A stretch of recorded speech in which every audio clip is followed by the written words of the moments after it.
Et bonsoir à tous, on est mardi, ça veut dire qu'il est temps pour un nouvel atelier jeu de rôle avec lancer critique. Donc comme d'habitude, on va faire une masterclass en deux parties. La première partie sera moi qui vais présenter le sujet du jour, et la seconde partie je serai accompagné par le club Calliope pour entamer le débat. Donc encore une fois, comme d'habitude, ce sont mes avis. Je ne suis pas un maître en la matière, donc prenez ceux qui vous intéressent et débarrassez-vous du reste. Donc, nous sommes en septembre, et pour certains d'entre nous, c'est le synonyme de la rentrée. Que ce soit pour les étudiants ou pour les clubs, c'est le début d'un nouveau cycle. Et côté jeu de rôle, c'est souvent le moment où on entend cette célèbre phrase « Hey, si je lançais ma campagne !» Donc ce mois-ci, nous allons faire des ateliers sur le thème des campagnes. Pour commencer, nous allons parler de la création et de l'évolution de personnages en campagne. Le but de cet atelier est de vous donner des pistes pour aborder vos campagnes différemment en énumérant différentes options qui s'offrent à vous. Donc, qui dit campagne dit création de personnages haut en couleur pour la jouer. Selon les besoins, le MJ peut fournir un groupe clé en main, ou alors ce sera aux joueurs de le construire de toutes pièces. On reviendra sur le sujet voting une création de personnages par les joueurs ou des pré-tirés lors de l'atelier du 8 octobre prochain. Cela dit, on va s'arrêter un instant sur la notion de groupe. Lors d'une campagne, on peut bien sûr rester classique et chercher à faire un groupe homogène, mais on peut également s'en éloigner afin de changer l'expérience de jeu. Si vous voulez un groupe touche à tout et efficace, la meilleure solution est de laisser le MJ créer les personnages. Si ce dernier sait dans quelle direction va s'orienter sa campagne, il va pouvoir faire un panel de persos complémentaires, sans doublons, parfaitement adapté à l'aventure qui les attend. Le souci de cette approche est qu'un ou deux joueurs à la table pourraient se retrouver avec un personnage qui n'a pas forcément envie de jouer, ce qui pourra évoluer bien sûr par la suite, mais qui n'est pas très engageant pour un début de campagne. Une option alternative pour créer ce genre de groupe est de faire une table ronde, afin que les joueurs choisissent entre eux qui joue quoi. Vos persos seront probablement un peu moins taillés spécifiquement pour le job, mais au moins chacun devrait jouer ce qui lui plaît. Il est bien sûr possible de faire un léger mix des deux options, le MJ annonçant qu'il a besoin d'un ou deux personnages très spécifiques, le reste étant libre.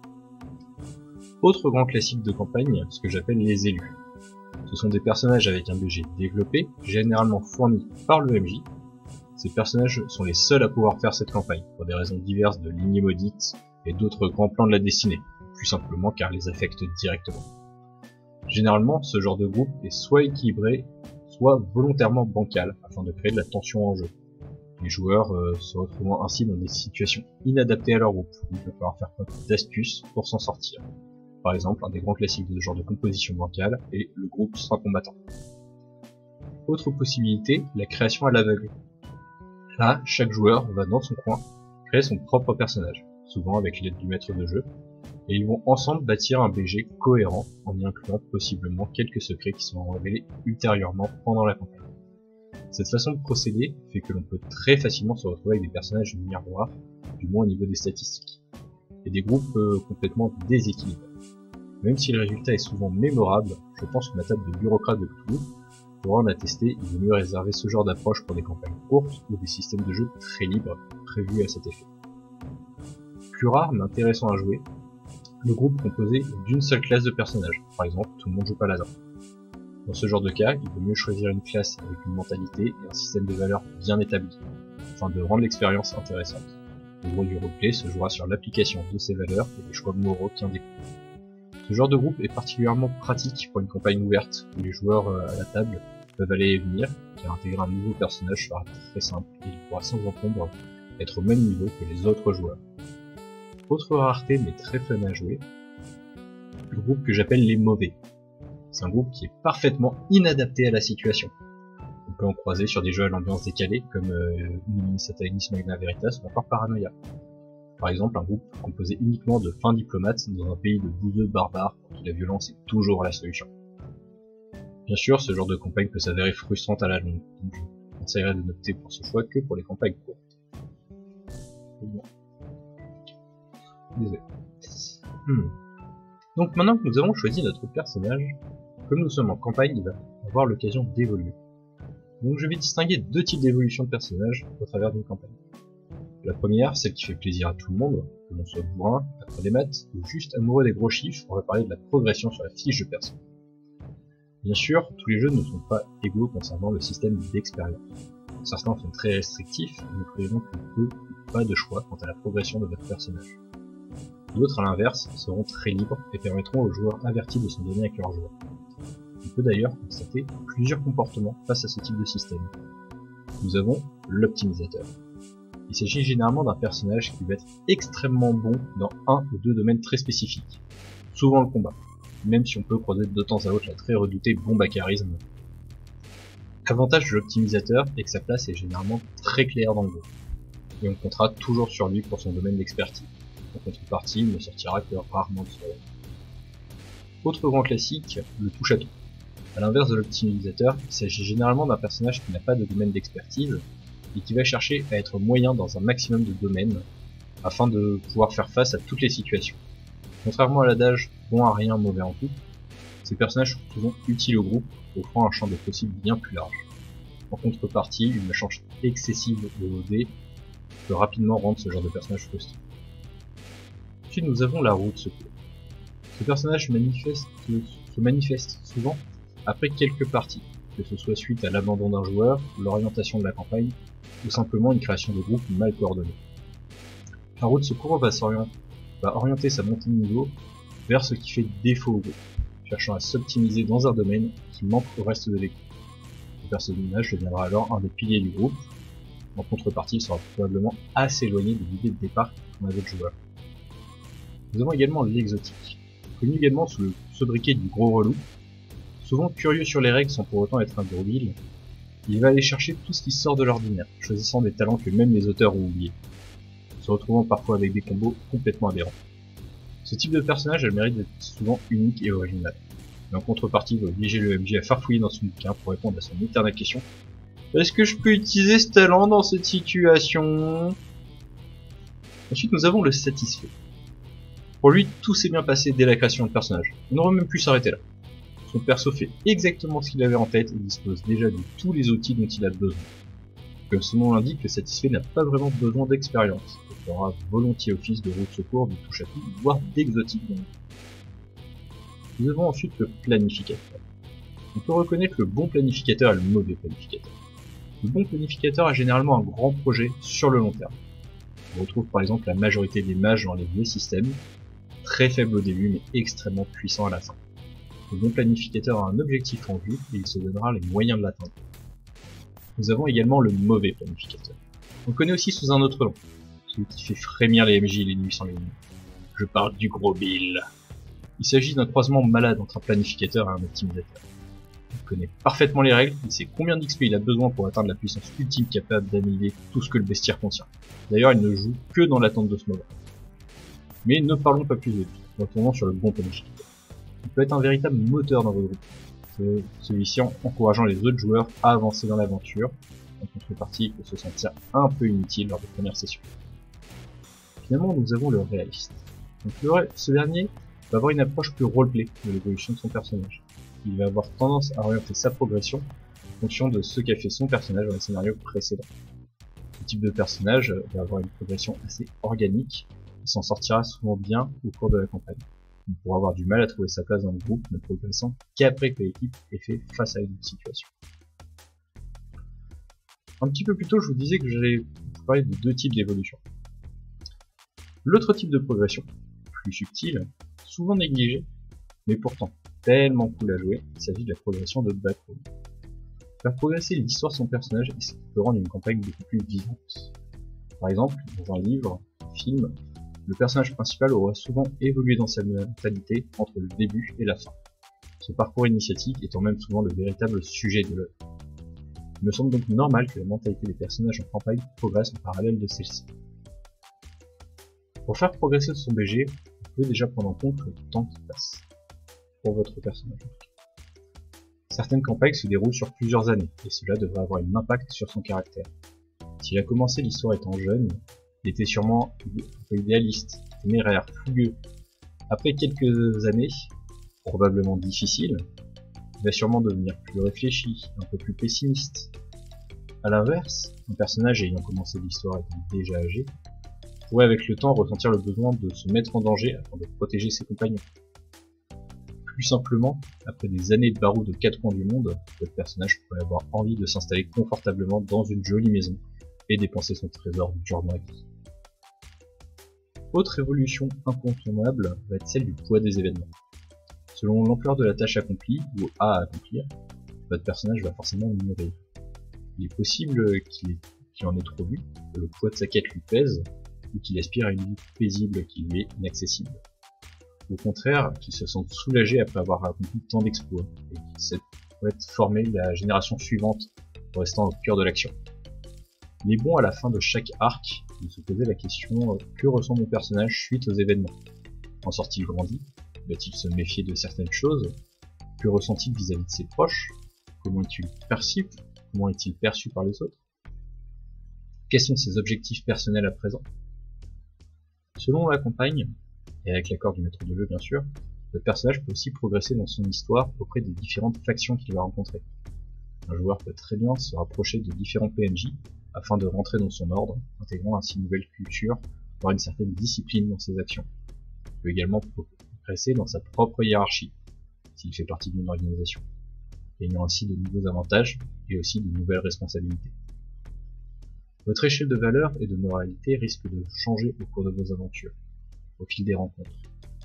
Votre personnage va pouvoir faire plus ou moins facilement confiance aux inconnus, et il pourrait être d'accord pour faire des choses louches qu'il n'aurait jamais acceptées au début de l'histoire.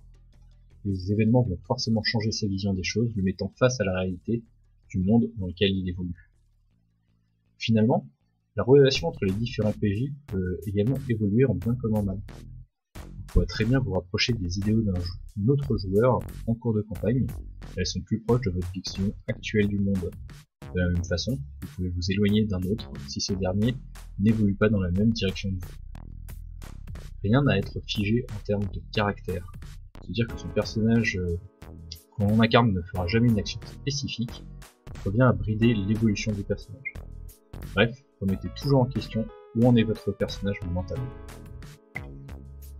Et ainsi s'achève cette première partie, donc on va activer la discussion. Et vous êtes live. Et bah ça c'est une bonne nouvelle. Salut. Bonsoir.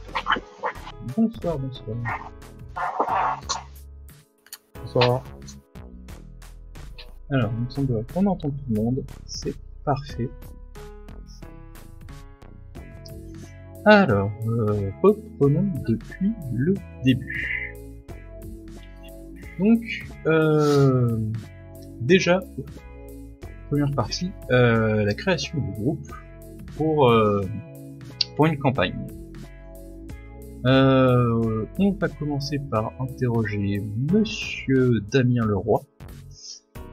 Est-ce que tu préfères un pré-tiré ou au contraire créer ton perso pour une campagne et du coup sinon quel est un peu ton état d'esprit quand tu crées un perso? Alors clairement je préférerais le créer moi-même et dans l'état d'esprit je préférerais la création en groupe afin de pouvoir après ça dépend de la campagne si elle est préécrite ou pas, mais si elle n'est pas préécrite, s'il y a moyen d'influencer dessus lors de la création, du coup en créant en groupe on peut créer des liens dans un personnage qui peut amener des interactions, donner des idées au MJ en proposant des idées pour le background de son personnage. Ouais. Du coup, même question pour Monsieur Fod. Pour moi, je rejoins un petit peu Damien sur le sujet. C'est vrai qu'en effet, si la campagne est déjà préécrite, c'est plus simple. On a perdu monsieur. Non, je suis toujours là.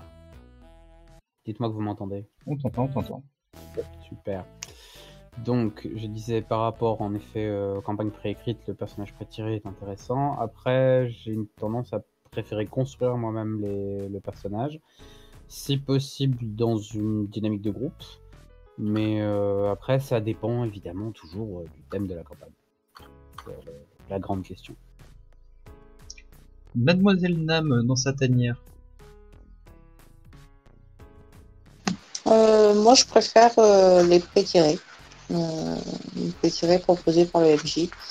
Je m'estime encore joueuse novice et j'ai un peu du mal en fait à m'imaginer un personnage. Souvent, quand je crée un personnage pour une campagne, je suis souvent, enfin c'est moi qui le crée, je suis souvent à côté et des attentes du maître de jeu et des attentes du scénario.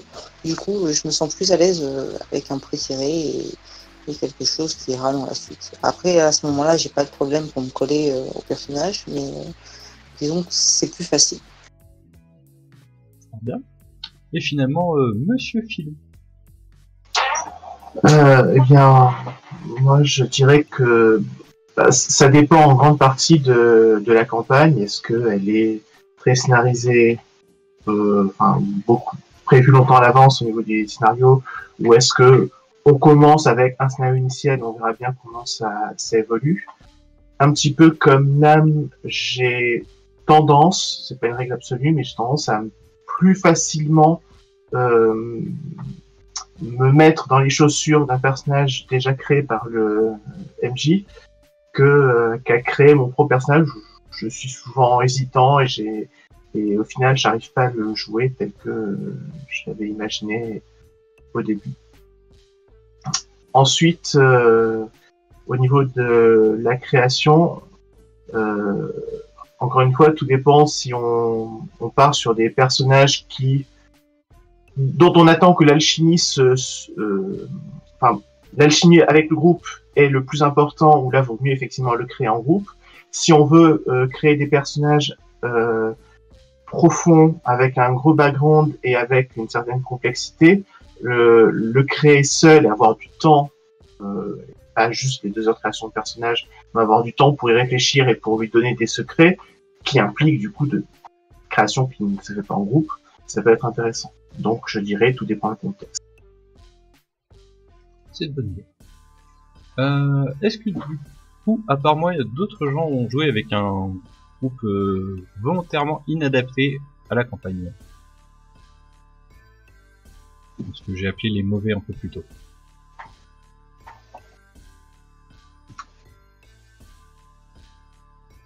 Apparemment pas.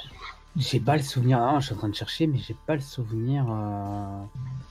J'ai pas le souvenir d'avoir joué avec un groupe volontairement inadapté à la campagne. Enfin, je prévois quelque chose.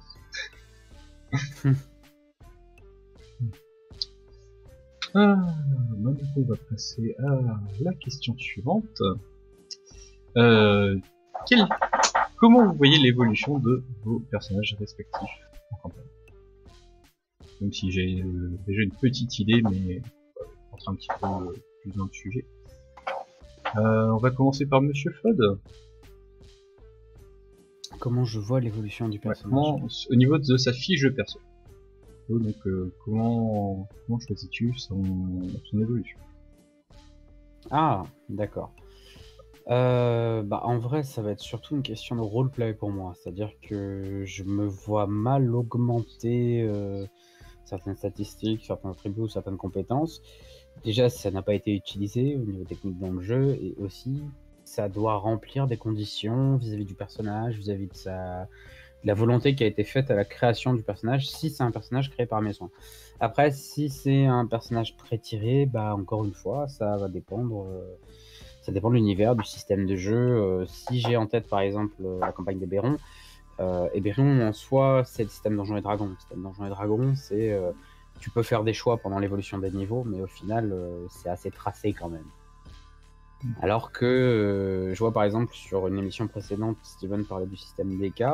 Si on prend pour exemple le système DK2, lui, il te permet une évolution totalement libre. Tu peux avoir des choix à faire selon les niveaux.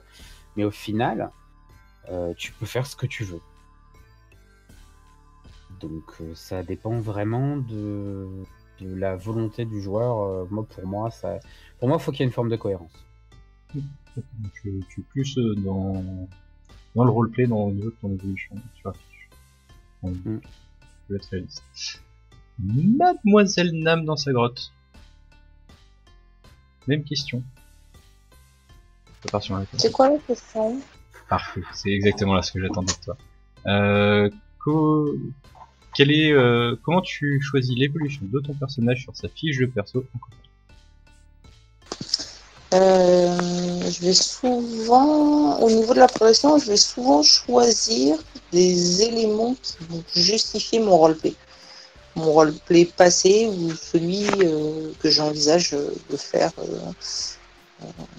dans le futur. C'est-à-dire que je vais pas choisir de l'optimisation de stats ou de l'optimisation, ça va vraiment être de la justification de roleplay pour. Et d'ailleurs, mais non, c'est pas vrai. Non, mais d'ailleurs, au final, je me rends compte que plus mes personnages avancent et plus, au départ, je les imagine très bourrins, très super optimistes, ça et tout, et plus ça avance dans l'histoire, et puis au final, ils servent strictement à rien.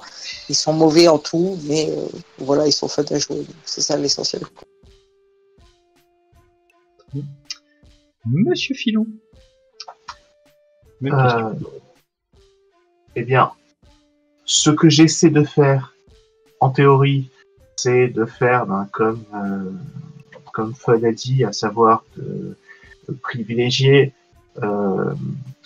une évolution qui est logique compte tenu du passé récent de mon personnage, que ce soit le passé en jeu de la partie, des parties qui viennent de s'écouler, ou éventuellement du passé hors jeu.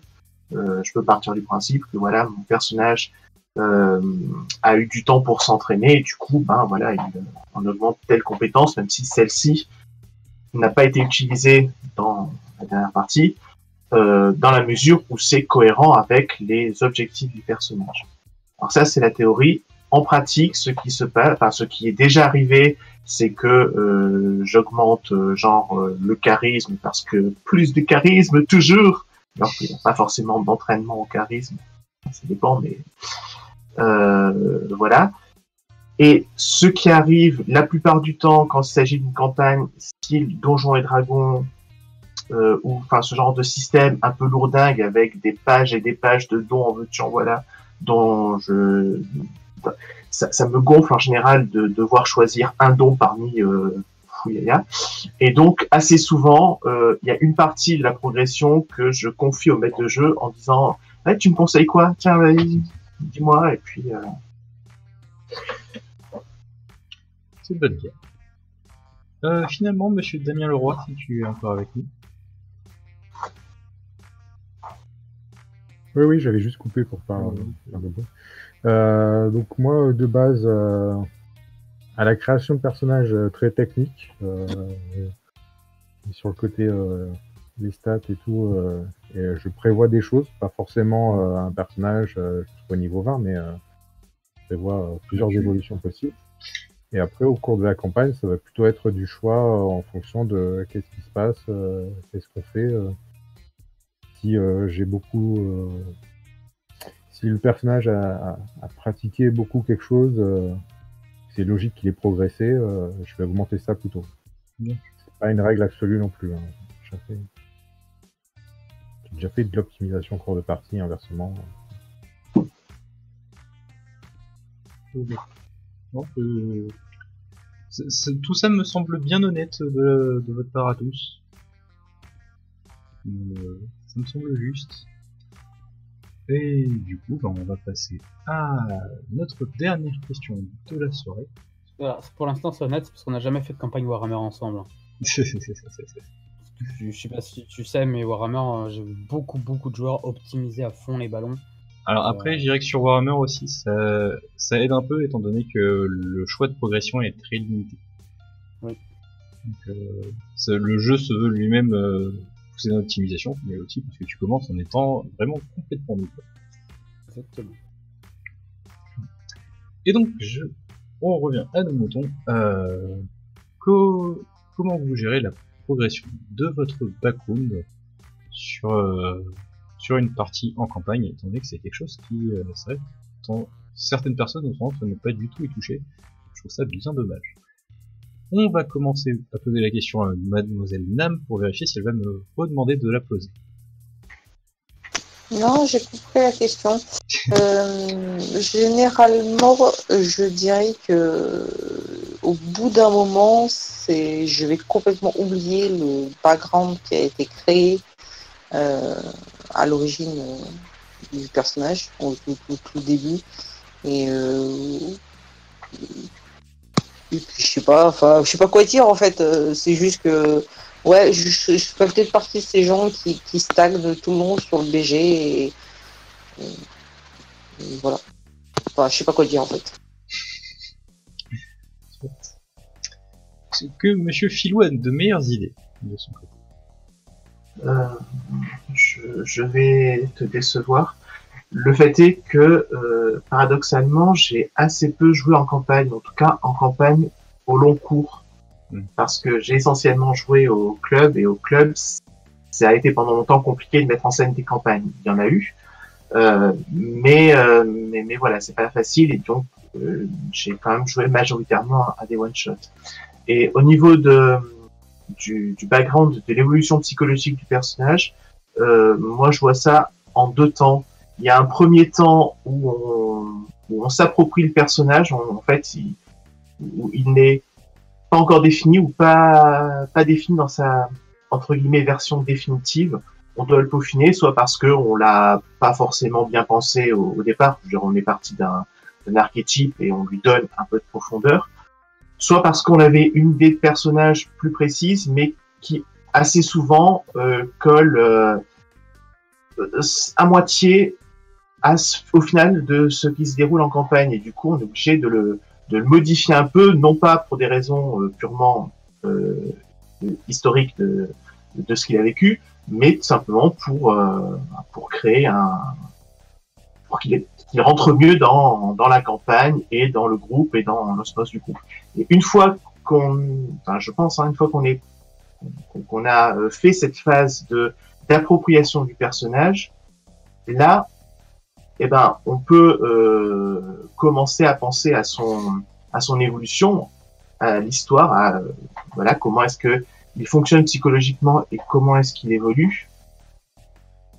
Et c'est le problème, c'est que je n'ai quasiment jamais fait de campagne suffisamment longtemps pour atteindre ce stade-là véritablement. Donc voilà. Mais pardon, j'ai fini. Non, non, pas tout. Monsieur Damien, votre avis sur le sujet? C'est d'abord une question, c'est l'évolution du point de vue évolution faite et motivée par le joueur lui-même. Oui. Parce que comment tu fais évoluer donc au niveau de, on va dire, de la mentalité de ton personnage en cours de campagne. Donc, comment tu vas faire un peu évoluer son BG, comment tu vas faire évoluer son point de vue, etc. Comme d'autres, j'arrive pas à me souvenir d'un moment où ça m'est vraiment arrivé en campagne d'avoir une évolution marquante du personnage. Il y a des ajouts et des découvertes qui peuvent se faire en cours de campagne. Découvrir qu'un personnage a une relation familiale avec un autre personnage, ou ne pas le découvrir.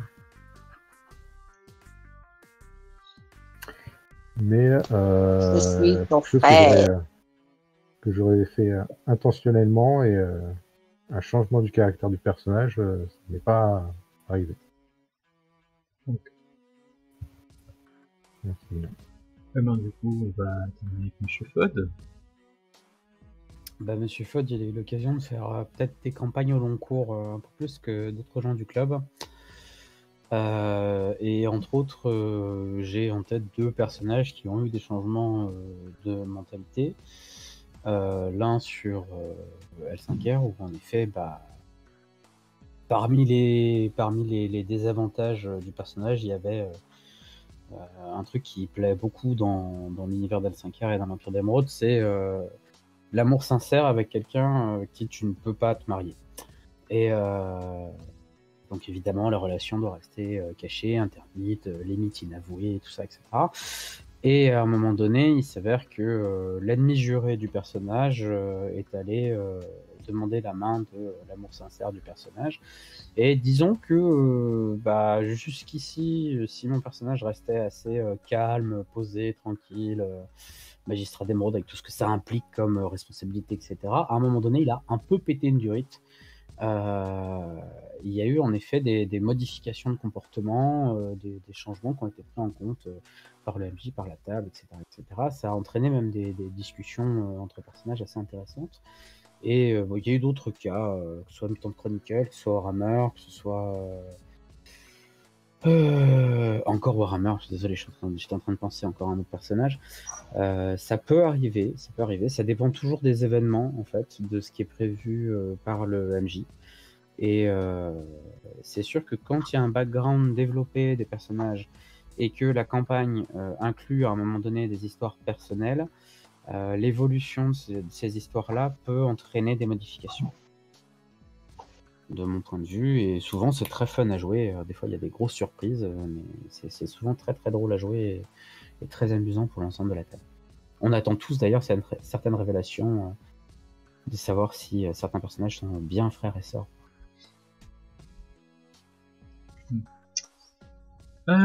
Sur ce bon mot, est-ce que quelqu'un a quelque chose à ajouter? Oui, est-ce qu'on reste là pour ce soir?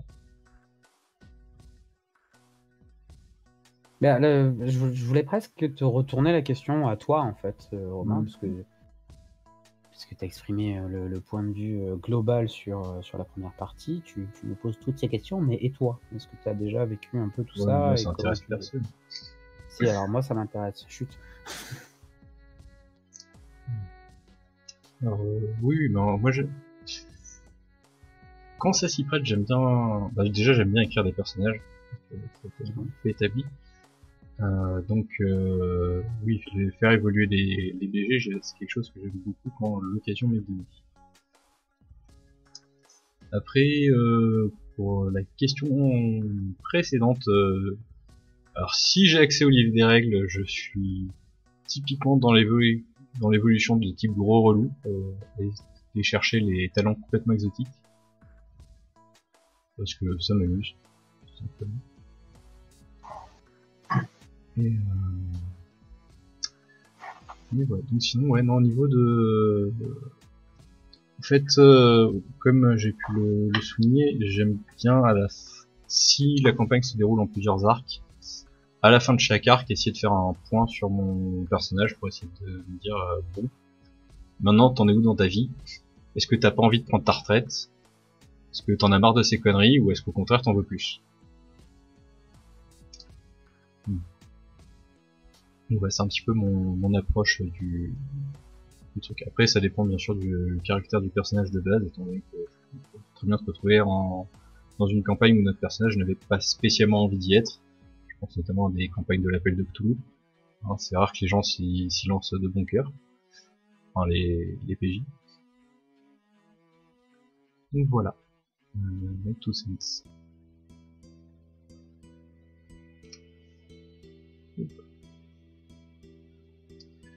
C'est encore donc, et du coup, même question, est-ce que quelqu'un a quelque chose à ajouter sur le thème de l'évolution, la création et l'évolution de personnages en campagne? Est-ce qu'on call for the next? Il y a juste un point sur lequel je voulais rebondir tout à l'heure, quand Sam disait qu'elle se sentait comme une joueur novice en préférant les pré-tirés. C'est pas forcément une question d'être novice ou expert.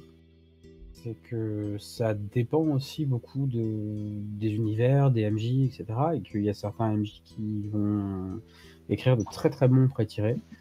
Et donc ça, même pour des joueurs très expérimentés, c'est toujours un plaisir d'avoir ces pré-tirés-là à jouer. En fait.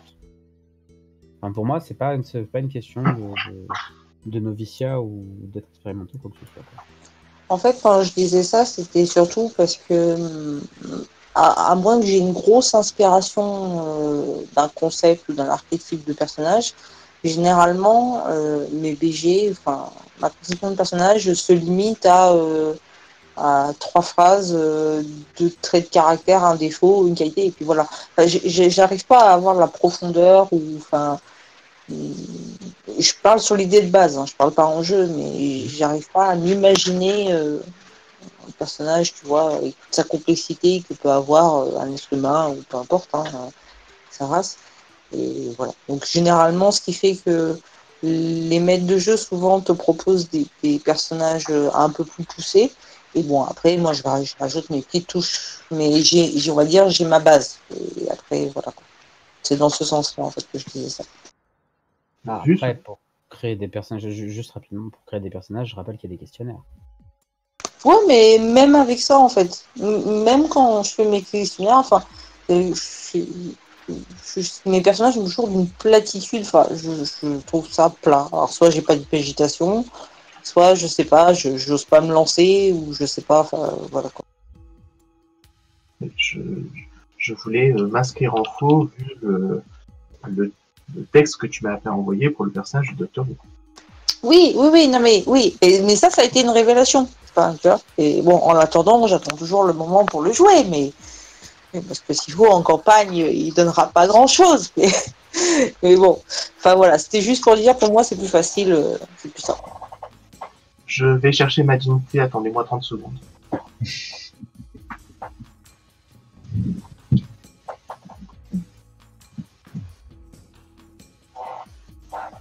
Là, c'est vrai que sur le sujet de la création de personnages, même en campagne, c'est dommage qu'on n'ait pas eu Mary ce soir, sinon on aurait pu ajouter pas mal de points justement sur l'inspiration, sur un tas de choses. Bah après, c'est vrai qu'on a déjà pas mal parlé de la création de personnages lors de la première masterclass.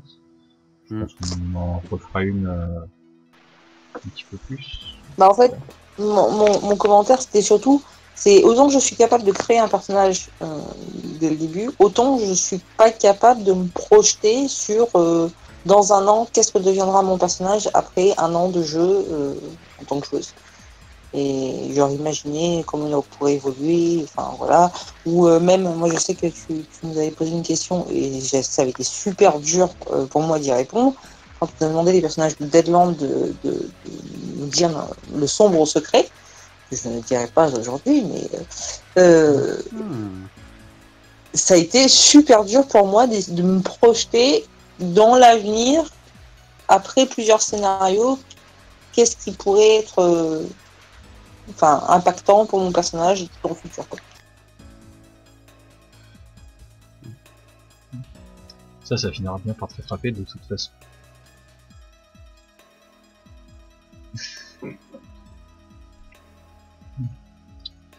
Les amis, mes compagnons, je vais arrêter là ce soir. Des raisons extérieures au temps qui passe. Donc vous savez comment marche internet, n'hésitez pas à cliquer sur des boutons qui sont quelque part par là. Et je vous dis à dans 2 semaines pour la masterclass sur écrire sa propre campagne. Tout de suite.